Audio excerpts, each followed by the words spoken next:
ఉన్న బంగారాన్ని విడిపించి ఆ రోజు ఆన్లైన్ రేటుకే మేము కొంటాం. Sharma gold company.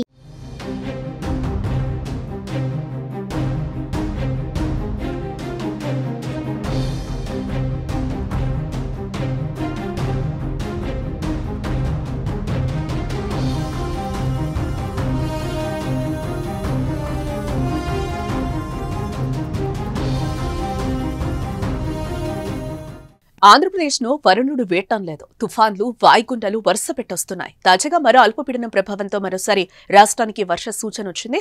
నైరుతి బంగాళాఖాతంలో ఏర్పడిన అల్పపీడనం పశ్చిమ వాయువ్య దిశగా కదులుతోంది. ఈ అల్పపీడనం కారణంగా పలు ప్రాంతాల్లో వర్షాలు కురిసే అవకాశం కనిపిస్తోంది. రాష్ట్ర వ్యాప్తంగా తేలికపాటి నుండి ఒక మోస్తరు వర్షాలు, ఉరుములతో కూడిన జల్లులు 1 లేదా 2 చోట్ల కురిసే అవకాశం ఉందని వాతావరణ శాఖ హెచ్చరిస్తోంది. బుధవారం కృష్ణా, బాపట్ల, ప్రకాశం, నెల్లూరు, తిరుపతి, కాకినాడ, అనకాపల్లి, విశాఖపట్నం జిల్లాలో 2 నుంచి 3 రోజుల పాటు భారీ వర్షాలు కురుస్తాయని తెలిపింది.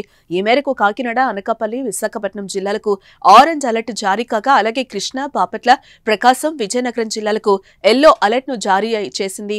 ఇప్పటికే కోస్తాతో పాటు రాయలసీమలో 3 రోజుల పాటు వర్షాలు కురుస్తున్నాయి.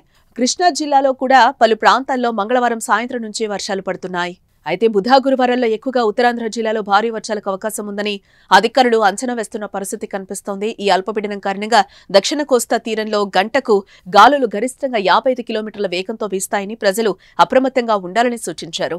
మత్స్యకారులు వేటకు వెళ్లొద్దని తెలిపారు. అన్ని జిల్లాల ఉన్నతాధికారులతో పాటు తూర్పు కోస్తా, దక్షిణ మధ్య రైల్వే ఉన్నతాధికారులను అప్రమత్తంగా ఉండాలని సూచించారు. తాజా వర్ష సూచనతో రైతులు మరొకసారి ఆందోళనకు గురవుతున్నారు. చేతికొచ్చిన పంటను కోసి రైతులు పొలంలో వేసుంచారు. మరికొందరు ధాన్యం కళ్లల్లో ఉన్నాయి. ఇలాంటి టైంలో వర్షాలు కలవరపెడుతున్నాయి. ఇప్పటికే అక్టోబర్లో దానా తుఫాన్, నవంబర్లో ఫెంగల్ తుఫాన్ రైతన్నలకు తీవ్ర నష్టం చేసింది. మళ్లీ ఇప్పుడు భయపెడుతోంది. చేతికొచ్చిన పంట వరుణుడి పాలవుతోందంటూ ఆవేదన వ్యక్తం చేస్తున్నారు.